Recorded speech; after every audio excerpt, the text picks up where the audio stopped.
दोस्तों नमस्कार। एसडीएम को थप्पड़ मारकर चर्चा में आए नरेश मीणा पिछले 3 महीने से जेल में बंद हैं। उनकी रिहाई के लिए सड़क से लेकर विधानसभा तक संघर्ष जारी है। इसी बीच नरेश मीणा के लिए एक बड़ी खुशखबरी आई थी।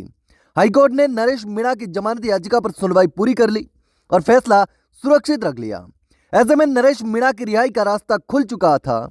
लेकिन जैसे ही नरेश मीणा को जमानत मिलने वाली थी, तभी कोटा के 2 पुलिस कर्मियों ने पुराने केस में नरेश मीणा को फंसा दिया।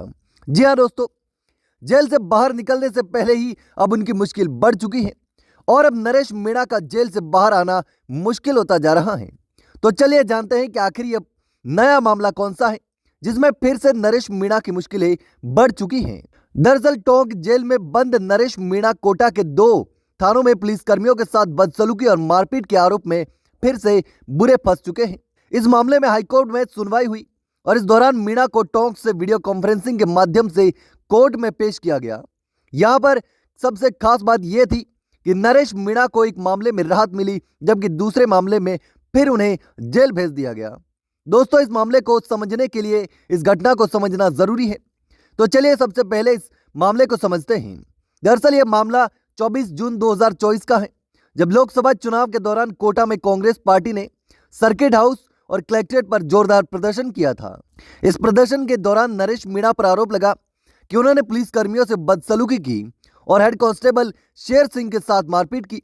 नयापुरा थाने में हेड कांस्टेबल द्वारा शिकायत दर्ज करवाई गई थी, जिसमें आरोप था कि नरेश मीणा ने पुलिस कर्मियों के साथ छीना झपटी की और उनके शर्ट को खींचा और मारपीट भी करी। अब कोर्ट ने इस केस में नरेश मीणा की जमानत को खारिज कर दिया है, यानी कि नरेश मीणा को इस मामले में राहत नहीं मिली।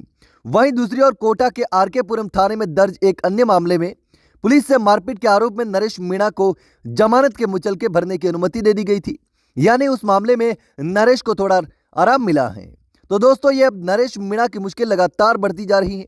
एक के बाद एक नई मुसीबत आकर खड़ी हो जाती है। लेकिन अब नरेश मीणा के लिए 25 फरवरी को जयपुर में बड़ी महापंचायत होने वाली है। प्रहलाद गुंजल ने बड़ा ऐलान कर दिया है। वहीं नरेश मीणा के दोनों बेटे गांव गांव जाकर चावल बांट रहे हैं। इसके साथ ही हनुमान बेनीवाल, इंदिरा मीणा, राजेंद्र गुड़ा, प्रताप सिंह खाजरियावाद सहित कई बड़े नेताओं का नरेश मीणा को सपोर्ट है और अब 25 फरवरी को सभी जयपुर में विधानसभा का घेराव करने के लिए पहुंचने वाले हैं। ऐसे में अब भजनलाल सरकार की मुश्किलें भी बढ़ सकती हैं और नरेश मीणा की रिहाई के लिए सरकार पर दबाव बढ़ेगा। हालांकि अब देखना होगा कि नरेश मीणा की रिहाई कब होती है। लेकिन दोस्तों, नरेश मीणा को लेकर आप क्या सोचते हैं?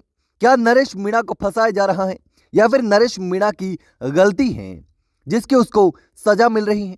दोस्तों, आपको जो भी लगता हो मुझे कमेंट करके जरूर बताना।